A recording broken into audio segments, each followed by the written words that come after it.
Exode 23. Mango moke tokomi bale kino tokomi bale la misato. 20 Même qu'on descend. 20 à 23 où nous allons descendre. Exode 23, 20. Voici, j'envoie un ange devant toi. Dala, natini mange du bosonayo. Pour te protéger en chemin. Et pour te faire arriver au lieu que je préparais.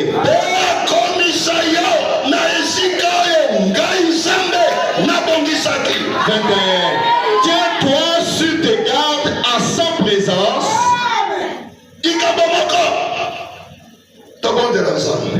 Prions Dieu. Dieu, Père d'amour, ta parole a été lue. Bénis-la. Mbeki nazali kosala na ye interprète. Bénis la phase que je travaille avec lui, mon interprète. Et que tu m'assistes. Et que tu assistes aussi ton peuple. Que tu nous donnes un bon attendement. Que nous ne gardons pas de réserve avec nous. Car nous sommes dans ton trône de jugement. Que tu me vois. Par une action spéciale venant de toi.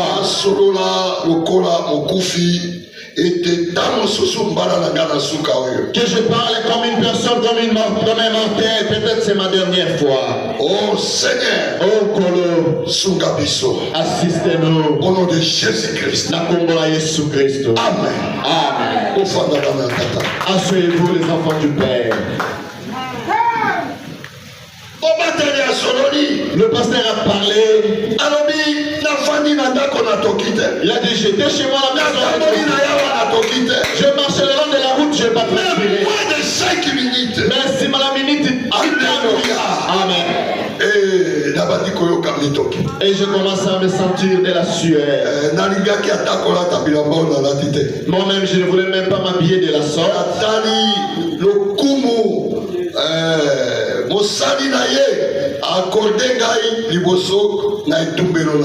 J'ai regardé la grâce et l'honneur que son serviteur m'a accordé derrière sa chair. Je dois honorer sa chair. Et c'est qu'il a tout ça tout Amen. Amen. Je ne peux pas me porter bizarrement. Et me comporter bizarrement. Non. Je dois l'honorer. Et son nom s'appelle Honoré. Si vous voulez vous tirer avec lui, quel dit que vous soyez, yo déshonoré. Yo zangisa ekopesa elokumu. Là, il portera maintenant le nom de Kashama et il viendra devant toi. Peut-être que tu ne comprends pas son nom. Peut-être Azali Kososola Ndimbola ya Kombona Eke. Il est honoré. Azali honoré. Mais il est aussi dévorant. Mais Azali Beroyo Apasolaka. Moi, je suis assis à mon impasse. Cette femme ici a déjà vu pour elle. Assis à mes séniers. Déjà, elle s'est elle ment, il ment. Non, il ne voit pas. Je suis en train de l'écrire. Il ment. Et si vous voulez bien s'entendre avec lui, honorez-le simplement. Même si vous ne donnez rien. Mukolakoya soko tunie kamwana soki pasa aye mukolwana tunie akoloba makambwana balobaki makambwana mibale ezali ozalaka na yango ezali ba principe na yo mukola po azoyoka te azoyoka. Aujourd'hui il n'écoute pas, le jour prochain s'il viendra allez lui demander on a entendu, on a parlé de vous est-ce qu'il écoute? Ah, les gens ne savent pas comment me répondre. Mais nous évoluons comme ça. Nous sommes en train de lire.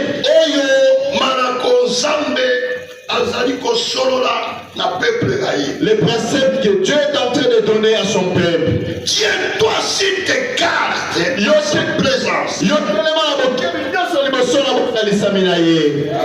Donc, il il ne s'est pas caché. Il n'a pas caché sa nature.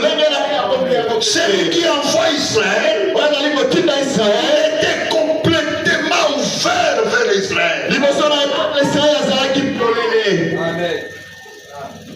Et écoute sa voix. Ne lui résiste point. Parce qu'il ne pardonnera pas vos péchés. Car mon nom est à lui. C'est très profond. Bon, si quelqu'un vous a exhibé sa nature, et vous le croyez aussi, et vous le croyez. Alléluia. Amen. Observons ces commandements et appliquons-les. 22. Mais si tu écoutes sa voix, et si tu fais tout ce que je te dirai, je serai l'ennemi de tes ennemis et l'adversaire de tes adversaires. Voyez une promesse aussi.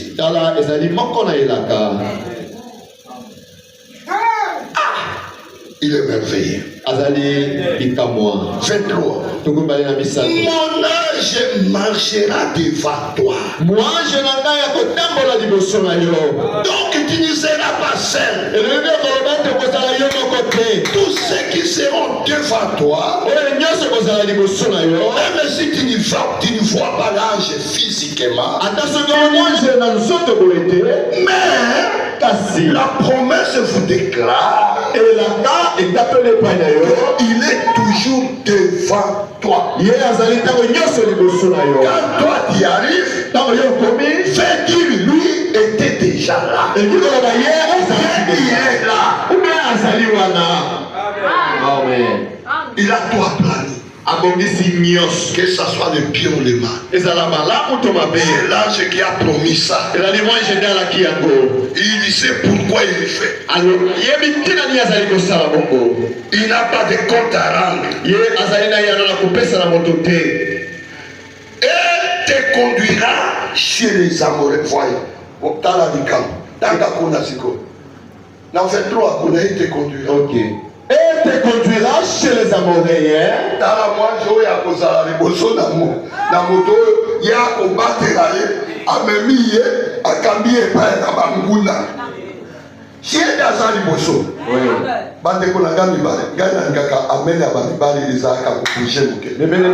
Souvent les amènent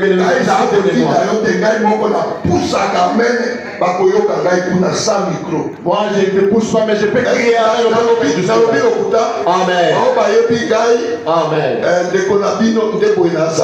Amen.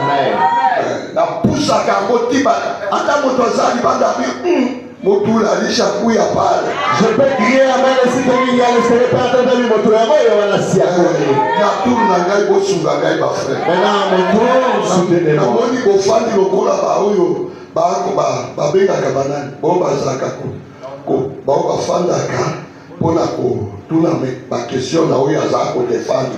Les membres de jury. Les membres de jury.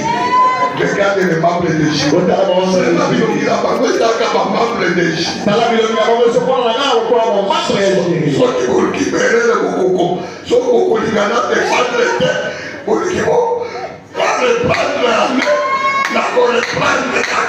Si vous voulez que je ne puisse pas défendre, je peux jouer les points de mon année.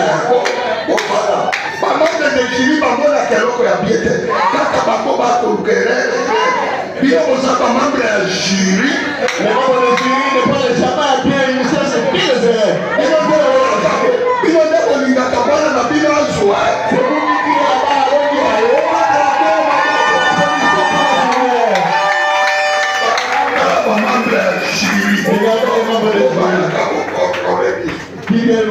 Ils sont là. La liste complète s'appelle distinction. Je vais vous donner une liste.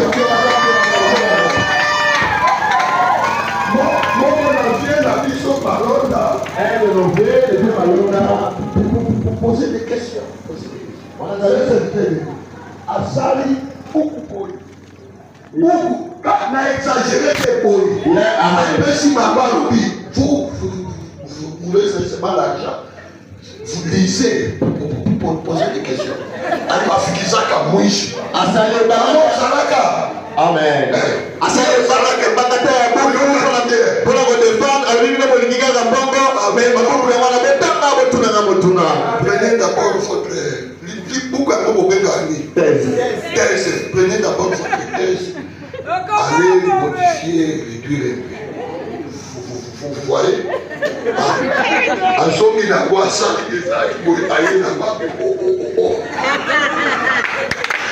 Il y a un qui m'a posé la question. Il a dit poser. Donc, la mission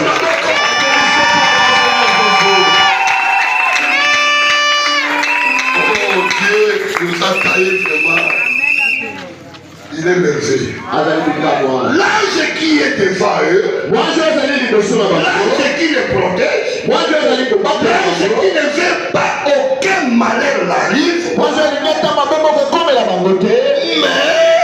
Mais cet ange-là, au lieu de chercher un chemin paisible, il les a envoyés chez les Amorés, chez leurs ennemis. Pas seulement un seul ennemi,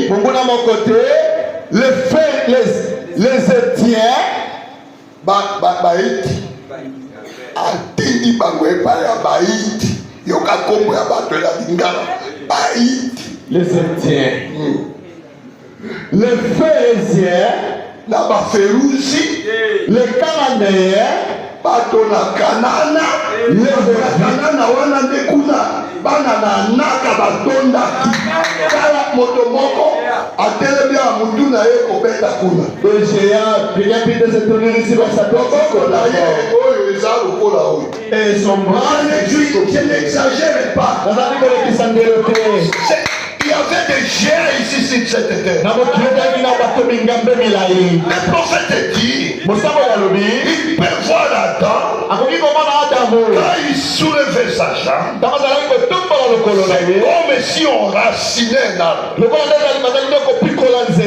Il n'était pas un chef. Alléluia. Adam, la première créature de Dieu. Un homme qui n'avait même pas le cordon ombilical. Ce géant-là. Dieu a fait grâce au prophète. Alléluia. Amen. Il pouvait voir Ève. Sa tête, c'est juste ici. Ses cheveux sur les dos d'Adam.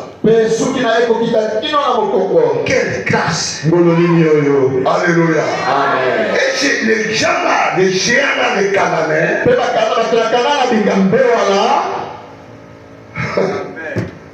voyez comment la mission de l'ange qui est devant eux, c'est là où vous devez retenir.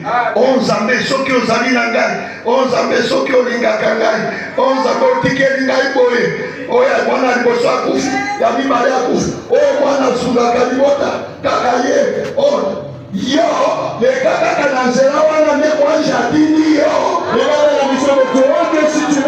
ayebi, ye ayebi. Amen. Amen. Ne cherchez pas une autre voie. Est-ce que vous voulez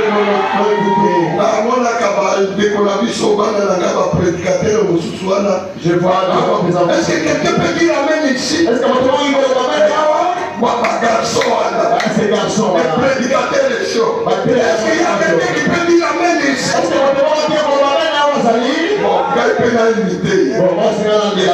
est-ce qu'il y a quelqu'un qui peut me dire amen ici?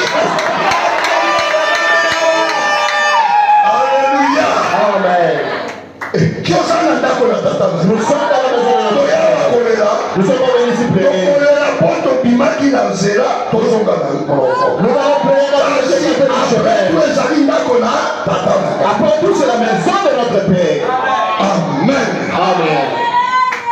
Chez les Éthiopiens, chez Baïti, Et les Jébusiens, et je les exterminerai. Toi n'es pas peur. Tous ces péchés, lui-même il va exterminer cela. Alléluia. Amen. Alléluia. Amen. N'aie pas peur. Kobanga elokote. N'aie pas peur et soyez tranquille. Jésus est là. Amen. Alléluia. Amen. Puisque, dit-il à la Bible, une délivrance totale. Notre prédication dit-il que Kangolamana na mobimba na yango. Pas moitié. Na ndambo te. Pas trois quarts. To na ndambo e mokete. Mais kasi mobimba. Amen. Mais il y a nos amis, nos frères qui ont posé des questions. La question et réponse numéro 4. Question Nituna Pebiano. Je voulais vous consoler un tout petit peu. Ah, ce sont les paroles de ton Seigneur.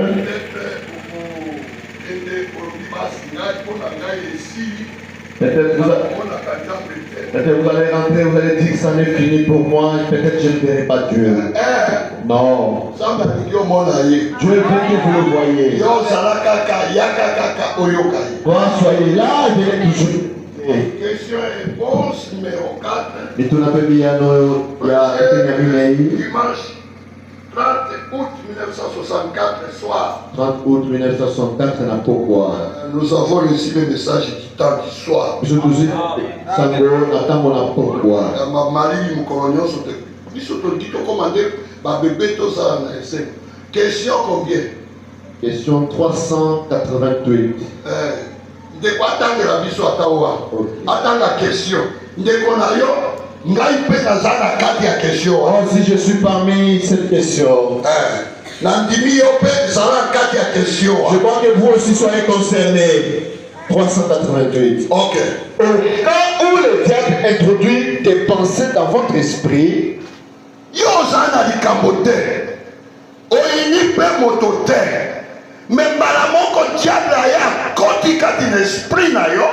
au sujet d'une certaine chose, comment cela peut-il être surmonté?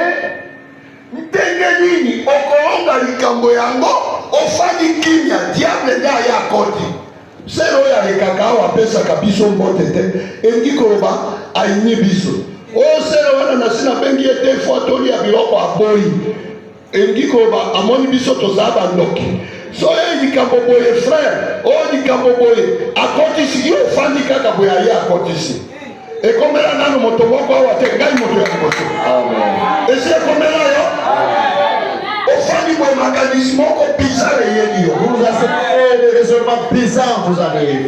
Celui qui a posé cette question, que Dieu le bénisse. Amen.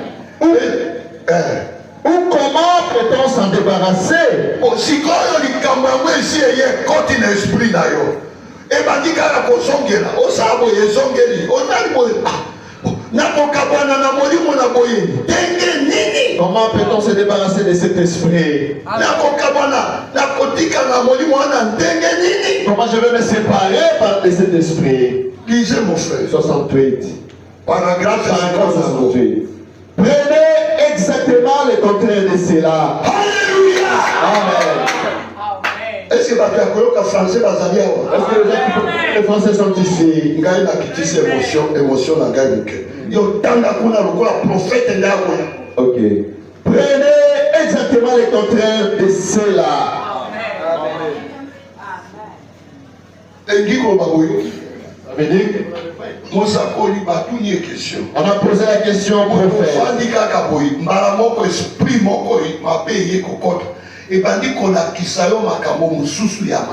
Un mauvais esprit. J'ai donné un exemple. a posé une question. Et cette personne a posé la question. Comment je peux me débarrasser de cet esprit-là? Réponse à mon sakoli na paragraphe 68 yoka ya liboso. Écoutez la technique. Écoutons la Quand vous restez sur la scène, ça veut dire quoi? Répétez. Prenez exactement le contraire de cela.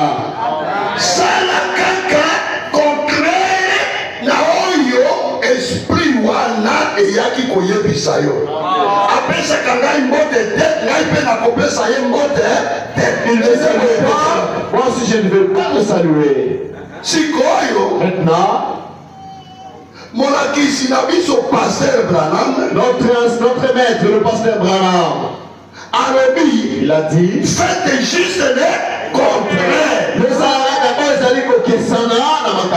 Apesi likanisi mabe contre ndeko na yo, au moment même lève-toi, allez faire le contraire de ce que l'esprit vous a dit. Là vous allez vous débarrasser de cet esprit là.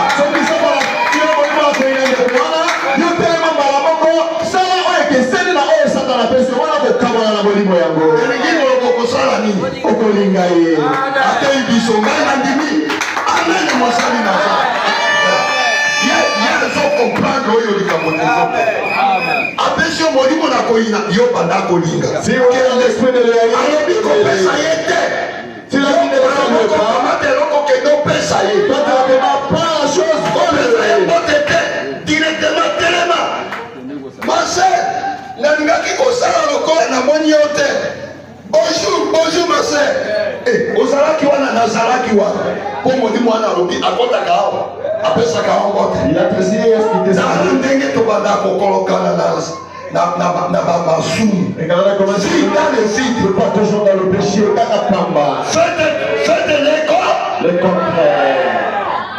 banani bayoki baloba amen. Si le diable vous fait penser que vous êtes point, soki aye diabolo aye komemela yo kokanisela lokola tala likambo yango putu fedili bamakambo ebele oyo yo eza yaye te oyo moto na moto awa diable aza koestike na nyonso oyo yalingi. Si vous savez que vous êtes un chrétien, soki yo miyebi ngai nazali mokristo nazali mwana na nzambe ndenge nini amemeli ngai eloko ya boye et qu'il essaie de vous faire penser que vous n'êtes pas un chrétien, aya lobeli eske yo oyebani na losambo batika kotanga ata kombo na yo yoza ata moye eglize oyo paster ayebi ata yo akoma epai na yo yasukaka wana makambo wana nyonso tia cet esprit aya kolobala na yo bongo te sikoyo yawa na eglize akomema yo na indifférence ayebani na bango effectivement nzambe atelemi abandi kosola kaka likolo ya sere wana peut-être yo omonaka kotaka kuna besi bango na baboka matele kokota yo me mosako yabi fete leko. prenez exactement le contraire. yala kaka oyo ekeseni Dites, loba na ye diable je suis un chrétien. nazali mokristo. Tant que votre expérience correspond à la parole de Dieu, yango expérience na yo ekei kokokana na liloba. dites, loba na ye je suis un chrétien. ngai nazali na ngai mokristo. Il en est de même pour n'importe quelle autre chose. likambo yango mpona makambo nyonso wana ndeko nzela ya kokende kobonga wana.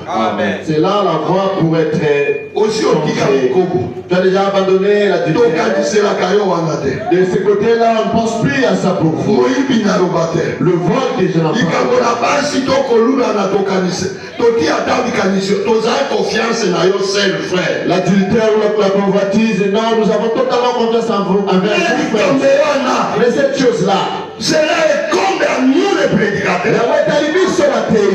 likambo yango etali ata biso bateli. et c'est cela qui compte à nous les prédicateurs. à nous les pasteurs. Nous soupçonnons beaucoup. Nous allons au temps la mission mabe, donc sera la parole de Dieu. Si quelqu'un vient critiquer les frères devant vous, appelez l'autre, arrangeons ces problèmes. N'ayez passé le fadi dans les campagnes, on a monté mon bandit pour kamater la position. Si il y a pas de sous à solo là qui débat solo là qui n'a pas. Vous le passez, vous y a solo là qui n'a pas. Si Manayango il y a solo là qui a Romayango.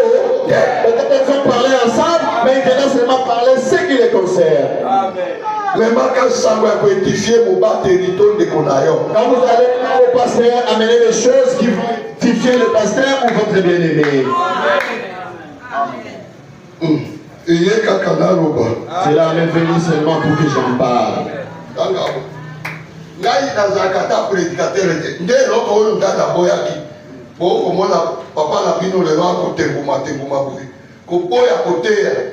Moi, je ne voulais pas prêcher si me voyez aujourd'hui. Je fuyais la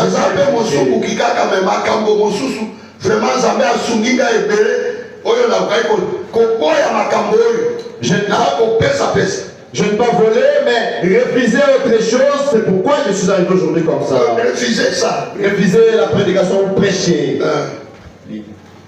L'unité. L'unité d'un seul Dieu dans une seule église. Ok. Prêché le 21 décembre 58. Paragraphe 71. Vous voyez cette petite partie.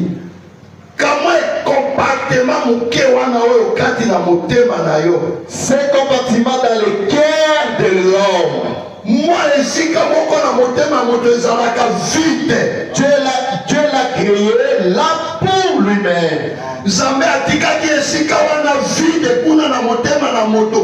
Esika wana akelaki kaka pona ye moko afanda wana. C'est sa chambre de contrôle. Wana nde ndako na ye ya kuku oyo ayaka contrôler vie na yo mobimba. Il s'établit là afin de vous diriger. Afandi wana ami établi wana. Pokaka akambayo compartiment wana ezande na motema na moto nyama ndeke ekelamu moko azalaka na yango te. C'est ça de na moto ezana sika moko vite akila eza wana te etikali vite. Le cœur de l'homme a un endroit vide. C'est sa demeure. C'est de là qu'il envoie ce message. De ce poste de commande. Fedi soki afandi kuna nda bandi ko commander yo olingo olingate akotinda yo sala oyo ye aliki. Que vous ne voulez pas, il va vous envoyer à faire ce qui lui dit. Oh pona nini otindi biso pa ba mola kuna nda atindi. Oh Seigneur, pourquoi tu nous envoies chez les Amoréens? C'est là il vous a envoyé. 72. Comment peut-il travailler avec vous? Alors que la nature de l'esprit du diable est là à l'intérieur.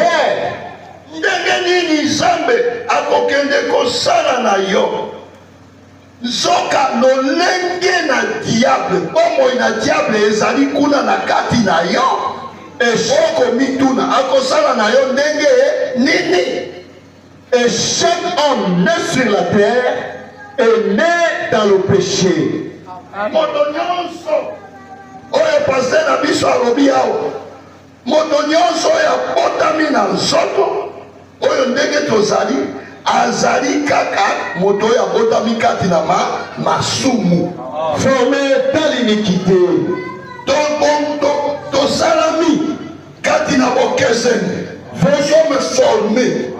Nous ne sommes pas créés, formés dans l'iniquité na bokeseni. Bamosusu bakende komemela zemi na zamba na bamatiti formé dans l'iniquité. Zamba atali semence na lobi mukolo mutoyo akondimelo. Zoka soki atali biso na justice na bamosusu okota tawa na losambo te. Amen. Biblia ndenge lobi 400 ans. Amen. Bamosusu bakabi onde na Les autres, on leur a donné pour un père, mais qui n'est pas son père. Mais Dieu t'a aidé, tu as crié à la parole. Que Dieu veut faire quoi? Il ne peut pas compter l'iniquité des parents aussi. Ils seront jugés de leur façon. Amen. Est-ce que vous avez Malachie 4? Est-ce que vous avez Malachie 4? Vous avalez Malachie 4. Est-ce que vous avez Malachie 4? Ce n'est pas ton problème. Ton problème c'est aujourd'hui. C'est pourquoi la Bible nous conseille d'écouter sa voix.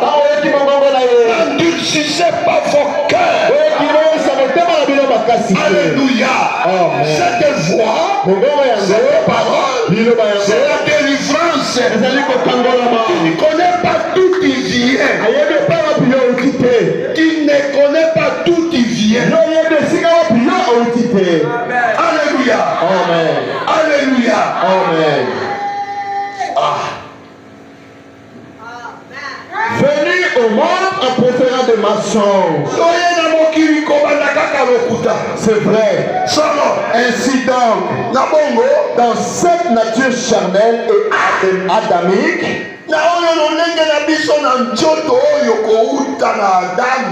comment un homme peut-il accomplir quelque chose juste par ses facultés intellectuelles?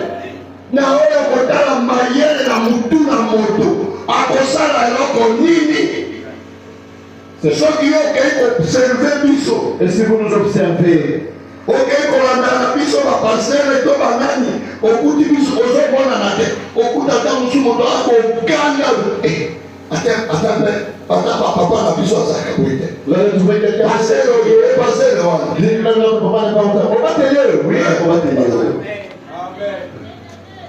Alléluia. C'est-à-dire Adam. Quelque chose de bon peut sortir. C'est toujours l'amour. Tout ce qu'Adam veut faire. Le résultat était défavorable. Amen. Amen. 73. Mais quand il devient une nouvelle créature, alléluia, amen, déjà délivré, une nouvelle créature, et que le vieil homme a disparu, quand Christ, le nouvel homme, tango Kristo ye moto na sika aya lati yo sœur akomi Kristo na sika, frère akomi Kristo na sika, occupe son trône dans le cœur de l'homme, aye azwi bende na ye ake kofanda na motema na moto, alors la vie paraît différente. Alléluia. Amen. Vous commencez à penser comme Christ, agir comme Christ, qui devient différent. Alléluia. Amen. Recevons Christ. Alléluia. Amen. Qu'il occupe le trône de votre cœur. Et c'est lui qui va contrôler tout. Alléluia. Amen. Que Dieu vous bénisse. Seulement pour nous réconforter avant d'entrer dans notre prédication. Paragraphe 112. Regarde. Le titre de la prédication. Regarde.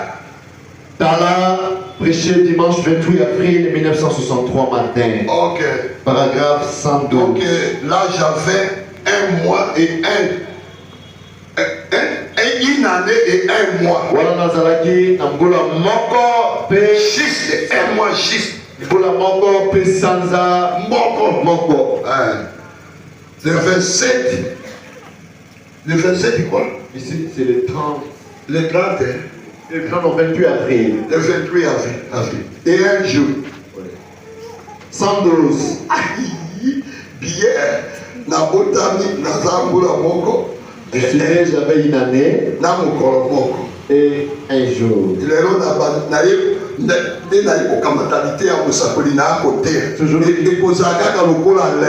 jour que j'ai pris la prédication du prophète et je suis en train de prêcher, ça va paraître comme c'est aujourd'hui. Si je commets un péché,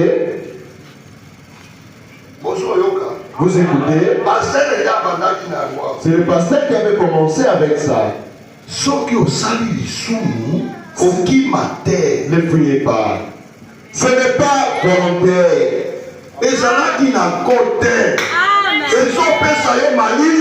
On dit que amène na liloba na nzambe te pona likambo wana. Vous devenez voir, vous êtes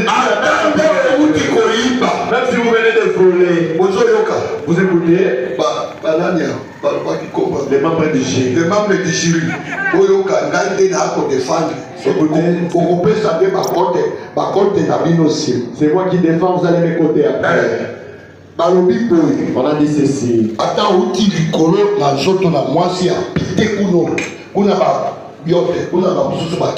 C'est pas toi. Même si vous venez à peine sortir de la prostitution. Vous venez ici. La parole de Dieu nous dit. Dieu refuse l'impudicité. C'est ça la prédication. Vous restez seulement silencieux. On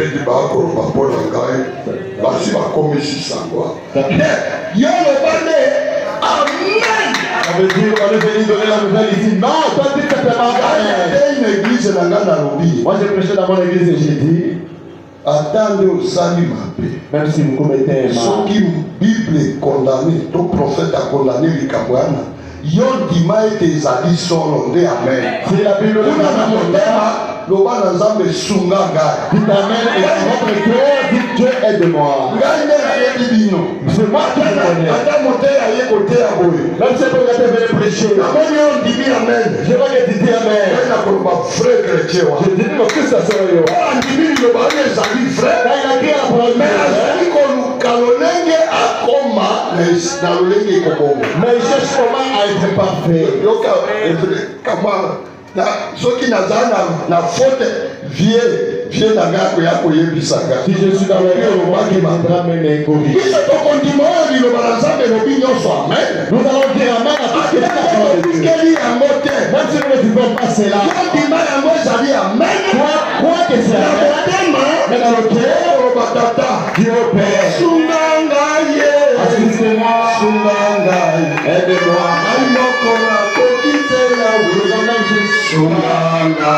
Aidez-moi. Amen. Amen. Bayoki.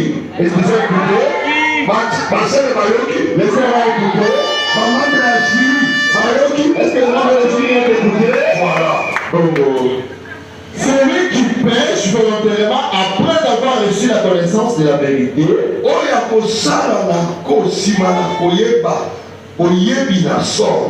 Mais vous ne commettez pas de péché volontaire.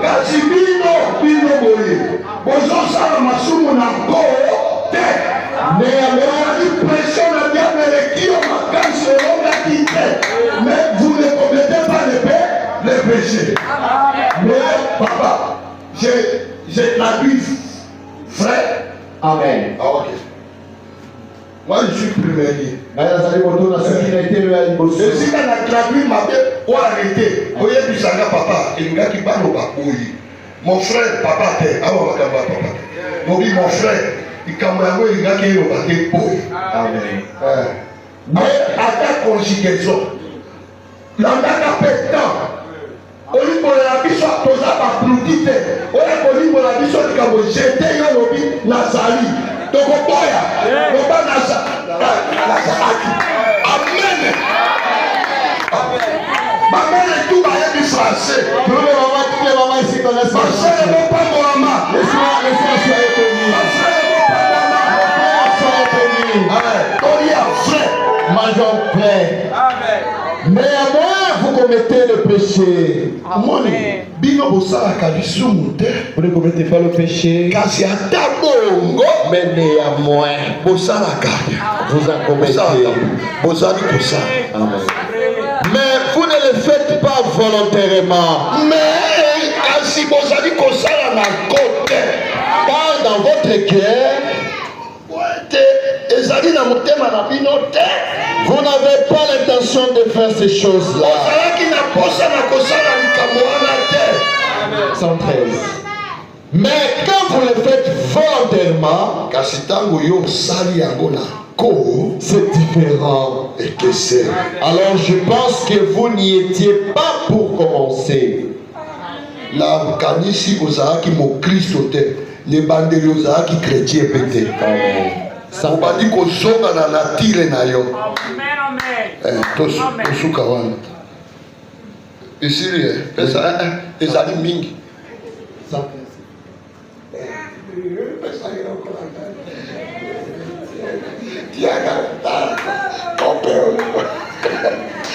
Alléluia. Luka paragraphe tosukaki na 49. Une délivrance totale. Nazali pressé te. Je ne suis pas bango. Viens ayebisi apesi ngai toli kuna. Le vieux alobi là-bas. Tea malem. Il a dit prêcher. Makambo malamu tia yango nyonso. Apesi ngai conseil. Il m'a conseillé dans son bureau. Awa nakobanda kozongela kaka mosakoli balebe. Moi je vais commencer à ata moto po akoma nani paragraphe il faut akende kutuna moto alobaki nini basi bageni babeki bayeleleki vous connaissez ça bon wana natire eza napesa bango les prédicateurs qui prêchent très rapidement. alobi nini wana ezalaki paragraphe osi mobulu te bokutana na likambo ya boye te okowela na nani devi apesa ngai komisi nani toli kuna. C'est pourquoi les vieux m'a conseillé osukaki na 49 tobandela wana commence par là. tokita na 50 Et nous allons entrer en 5. soki yango kaka nde tokotanga tozongi tosi toyoki. Une délivrance totale, paragraphe 49. Tout comme vous, lokola yo, si vous êtes un chrétien, soki ozali mo Kristo, Dieu ne fait pas de demi-chrétiens. Nzambe asalaka ba Kristo ya ndambo te. Dieu falo ye awa ozala mo Kristo ya mobimba. Dieu fait des chrétiens complets. Nzambe asalaka ba Kristo ya mobimba complet. Dieu ne fait pas de demi-prédicateur. Mais le prédicateur peut être un demi-prédicateur. Et Dieu fait des enfants des chrétiens.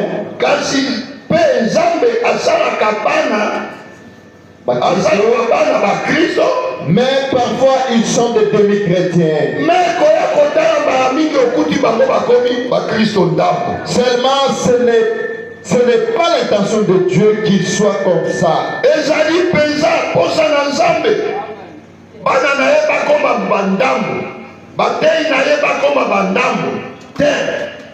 Ce sont leurs propres voix qui se sont mêlées au plan de Dieu.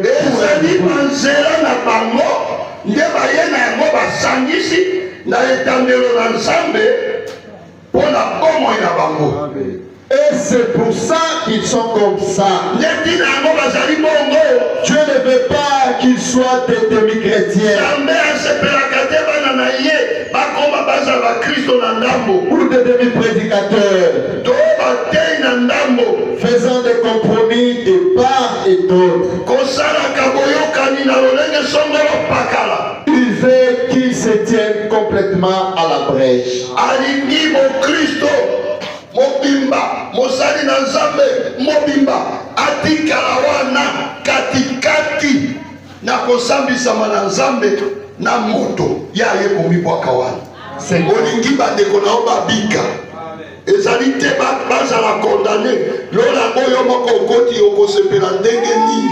Si vous entrez vous seul dans le ciel, or Moïse, Mose, qui avait fait de lui un prophète complet. Nzambe asalaki une délivrance complète. Et Moïse s'était complètement livré entre les mains de Dieu. C'est pour ça qu'il était alors ce qu'il était. Il était qui? Il était Dieu. Il était Dieu. Il parlait parfois comme Dieu. Il était Christ. Il intercédait pour les autres. Il était un prophète. Il prédisait. Il était un vrai croyant. Il pouvait s'humilier devant la parole de Dieu. Alléluia. C'est pour ça qu'il était alors ce qu'il était. Il était soumis à l'ordonnance de Dieu.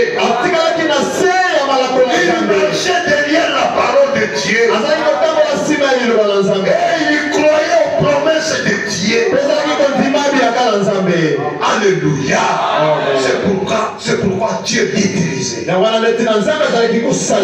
était tellement complet en Dieu que Dieu pouvait avoir confiance en lui. Paragraphe 51. Je me demande ce soir. Là, c'était le matin. Si comme chrétiens, nous avons abandonné notre propre volonté, et si nous nous sommes complètement abandonnés à Dieu,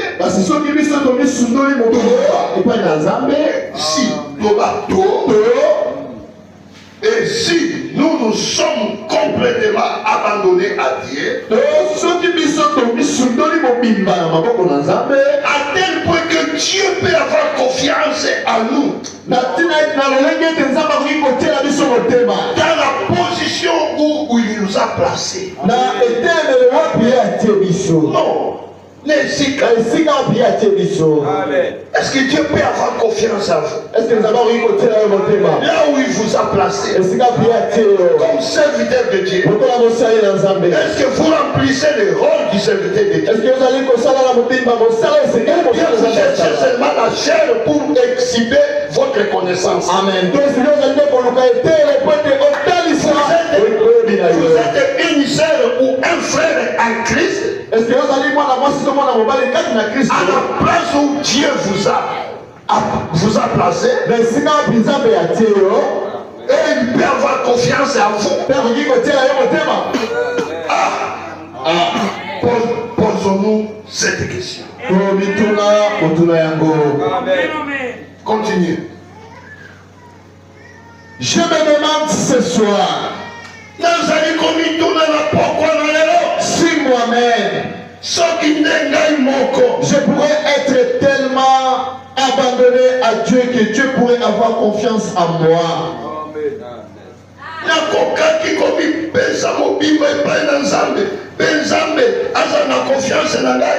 Pourrait avoir confiance en Frère Neville. Pourrait avoir confiance à notre conseil des administrateurs. À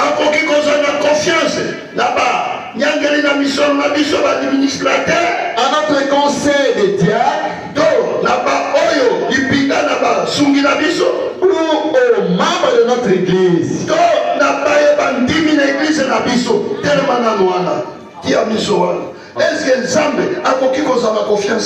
Est-ce que Dieu peut-il nous faire confiance? Commençons par moi, mon batelé. Administrateur conseil des diacres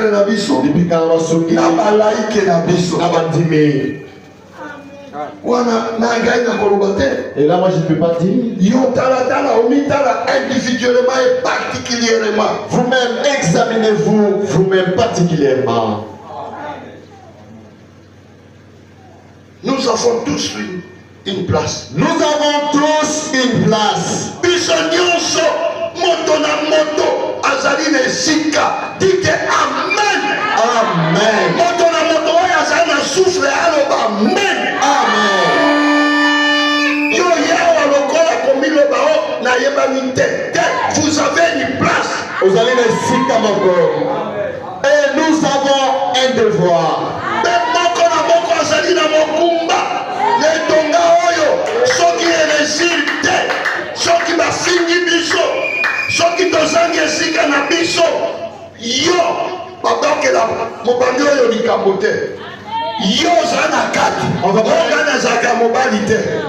On va pas rejeter la faute à notre pasteur. Vous êtes parmi. Oh non, moi je ne suis pas homme. Oh non, je n'ai pas de travail. Vous avez une responsabilité à vous. Vous avez un devoir ici. Sinon, je pouvais vous prêcher du Corona Mokumba.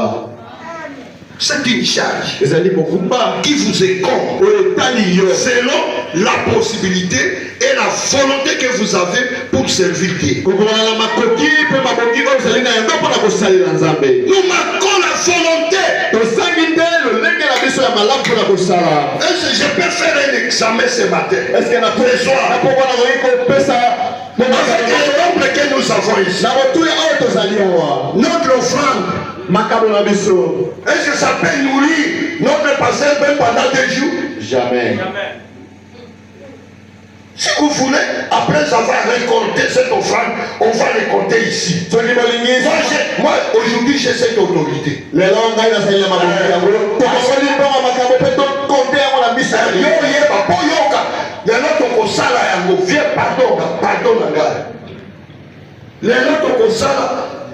Kitunga offrande badimisa te boke nango te tokotanga ngo awa opesa bango nombre les ayeba litre essence nanto ata moko ya pasteur kokende kozonga na aluka te eloko ya kolia. Cherchez comment. C'est le prophète qui a dit. Nous les pasteurs nous vivons des aumônes. Aumône. Malikabo ya mawa. Okokai kosala mosala yo moko Nzambe arrêté alobi fanda wana okobanda kobika ngai na akotala moto mosusu akokufa na mbeto azwi dime na ya pesi ngai. Je voyais une personne moribonde sur le 3000 francs soki 4000 francs 3000 francs 4000 francs puis je suis allé l'enterrer.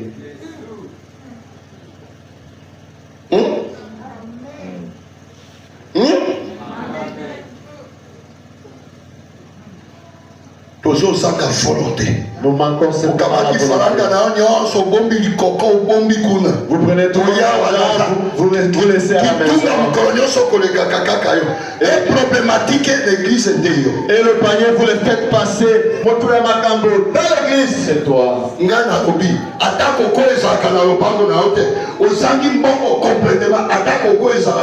Vous manquez complètement l'argent dans votre maison. Même les cannes à sucre, vous en manquez.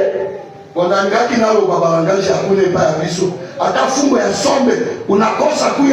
je dis comme celui là-bas, pour nous, c'est quoi? Manque de volonté. Non, ce n'est pas seulement la disette ou le manquement. Amen. Aujourd'hui, nous allons compter devant vous. 52. Le ministre a une place.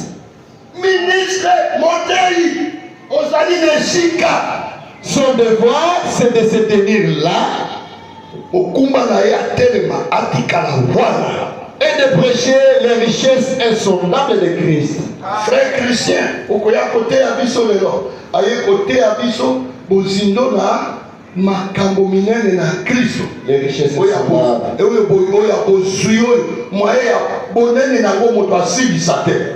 Sans faire de compromis. Amen. Amen. Wana nde batei toyoka ka evangeliste. Baba, nazaka na compromis te. Ngai na lobaka ngai nyonso. Ezala pasteur, ezala yo.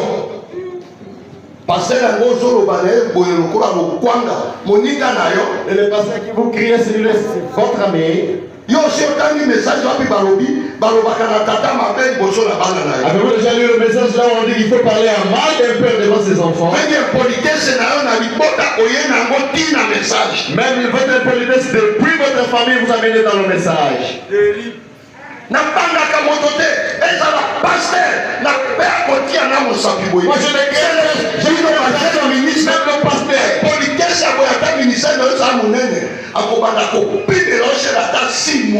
Et vous les jeunes bénis, par votre grande impolitesse, le pasteur peut vous priver de ce chien pendant plus de 6 mois.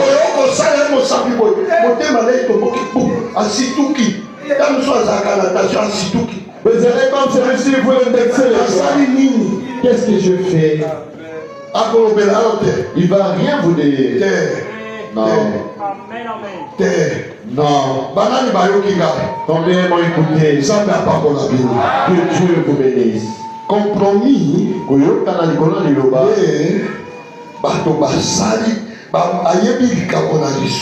Ils connaissent les bonheurs de péché, mais ils refusent d'en parler. Il est en train de les dorloter, mais par après, il est allé les disséquer.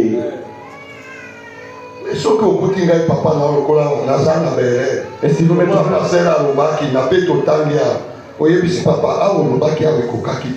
c'est vrai. C'est vrai, papa là vous avez dit ici, il ne fallait pas, c'est vrai mon fils. S'il faut rentrer devant l'église, je vais révélation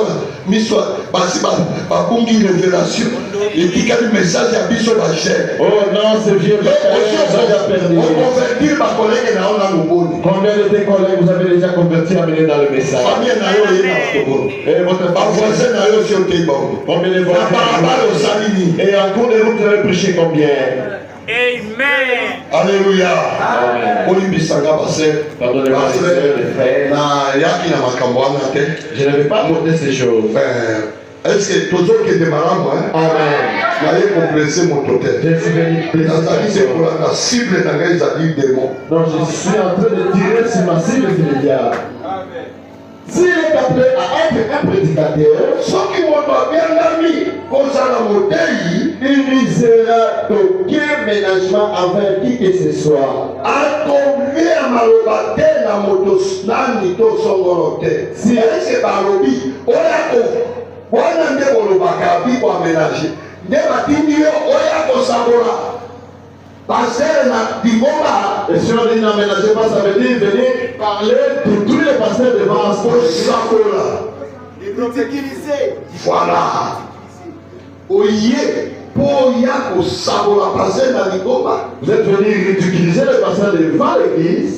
Non. Mais vous allez parler avec lui. Parce que c'est que Dieu solo dans la vie. Vous avez cette amabilité, disons, vous avez cette recommandation. Vous allez dans l'étude d'Amiwana, beaucoup de gens sont solo dans la vie. Amen. Amen. 53. Et le membre de l'église, il est appelé à être un membre de ce groupe-là. Alors il ne fera aucun compromis.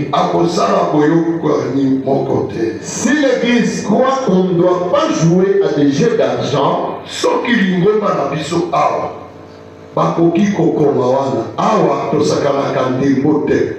awa tobetaka masano na misolo te pari futi te ata osombaki moto to ozwi faranga osombi iphone na mbongo ya pari futi biso tosalaka yango awa te. Amen.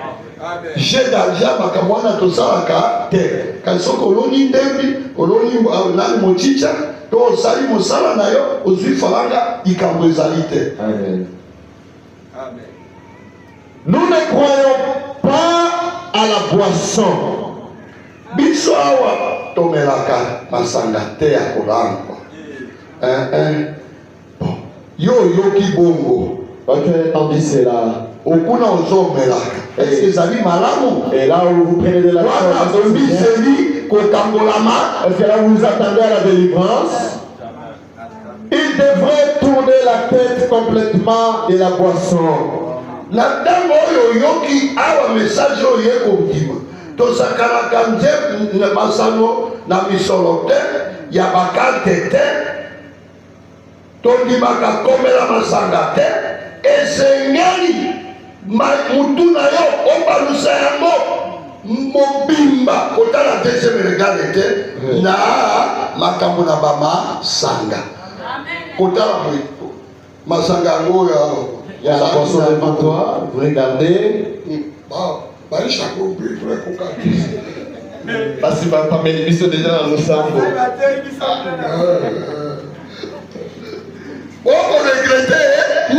Pourquoi vous regrettez? Détourner complet. Et là, vous ne le verrez plus.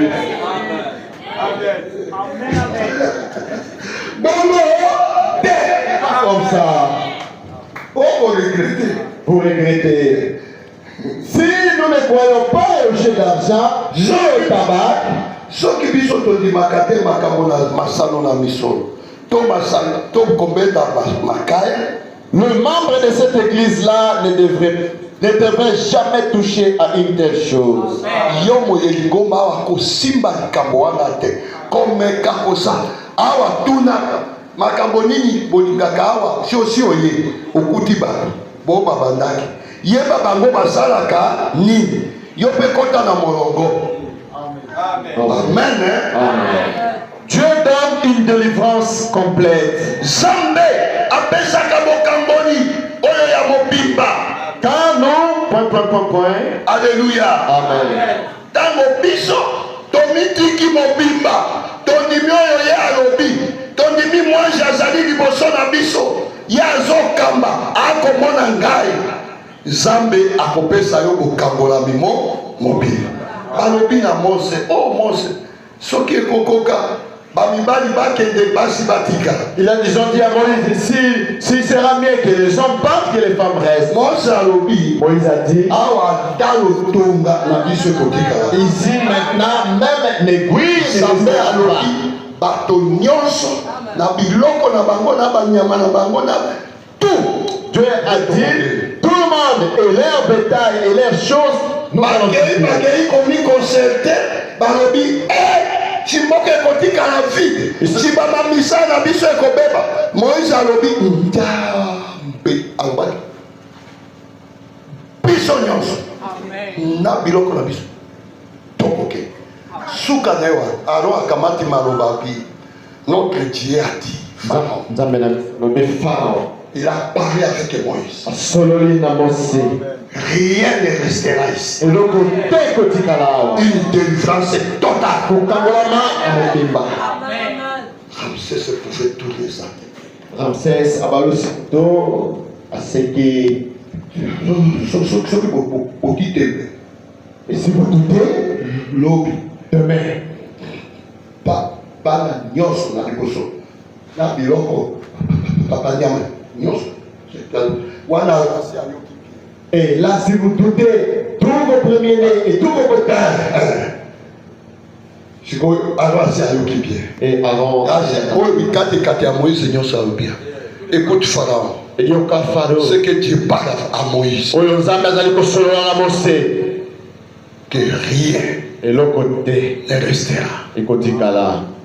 Et si vous doutez, demain, tous les premiers-nés, à partir de votre maison, tout Israël, même aux animaux, ainsi dit le Seigneur. Et après avoir fini, Moïse prend sa verge et s'en va. Amen. Alléluia. Amen.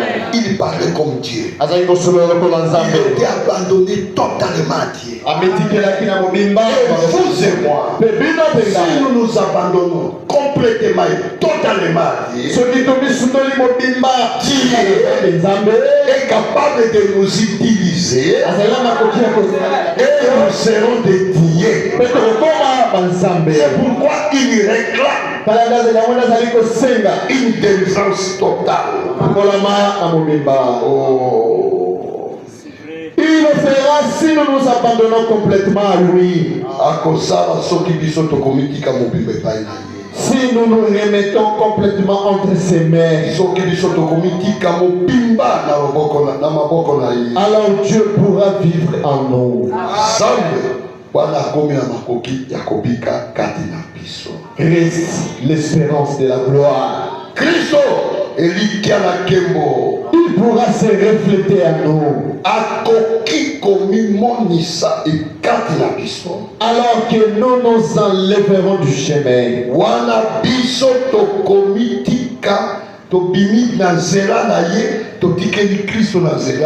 Alors nos pensées seront ses pensées. Pouvez-vous vous imaginer Christ en train de fumer un cigare? Yo komitona kanisa nana yo banza nana okuta Kristo akomela oyo sigare ya munene nokoitoni milinga Kristo okoki kokuta ye na lolenge wana. Pouvez-vous vous imaginer Christ en train de prendre un verre? Okoki komikanisela okuta Kristo na molangi ya masanga na zododo na oyo mosusu soki chipsi sisi kaka kidogo ibandaka nini chika ukokuta Kristo na chikata utejue okuti Kristo wana na masando na kate okoki komikanisela yo moko Kristo okuta ye bongo. Alors, si votre esprit est une partie de son esprit, il fait qu'il en soit ainsi par votre confession.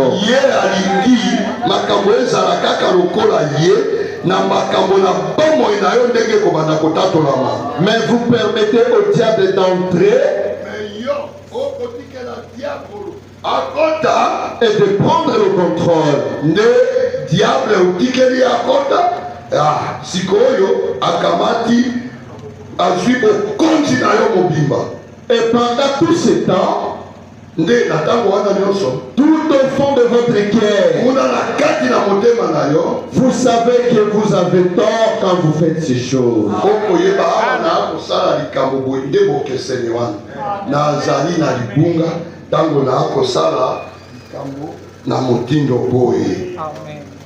Amen. Amen. Paragraphe yango molai boye tosuki wana na paragraphe 54. Nous allons limiter au paragraphe 54. Maintenant, tosuki wana esika tokobandela soki ngai na ye natuni tobandela wapi tokobandela 54. Le dimanche, si je me tenais, si je demandais qu'on commence par où, nous allons commencer par le paragraphe 50. Debino bolobinga pasteur soka dans le 43 le 53 wana et si la quitté. Et vous allez me dire non non pasteur, reprenez d'abord 53, ça n'avait pas pris fin. Que Dieu vous bénisse. Que tes amis attendent la vie. Que Dieu vous bénisse. Amen. Attendent la vie. Que le Dieu de notre pasteur Kachama vous bénisse. Je me sens encore fort maintenant même de prêcher encore 2 heures. Je dois vous honorer. Levez-vous et saluez votre bien-aimé. Regardez-le par le visage et dis-lui que c'est mon bien-aimé. Et c'est que les gens faut nous aimer les uns les autres.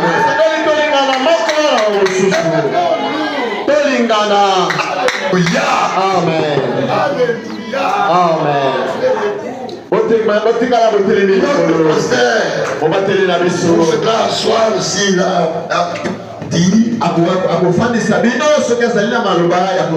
Je vous dis merci.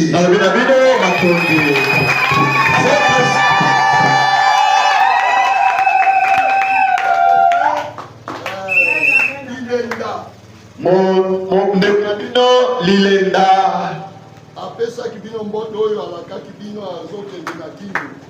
Notre frère qui vous a dit au revoir qui partait à Kindu. Il s'en va chez le pasteur Balisisi. Les frères Patrice Lilenda.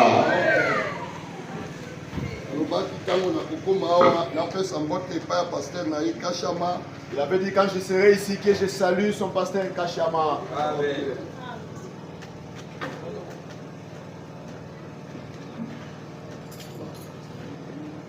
Zambé na dikolo apam la pasteur George. Que le Dieu du ciel bénisse le pasteur George. Vous aussi, vous le bénissez.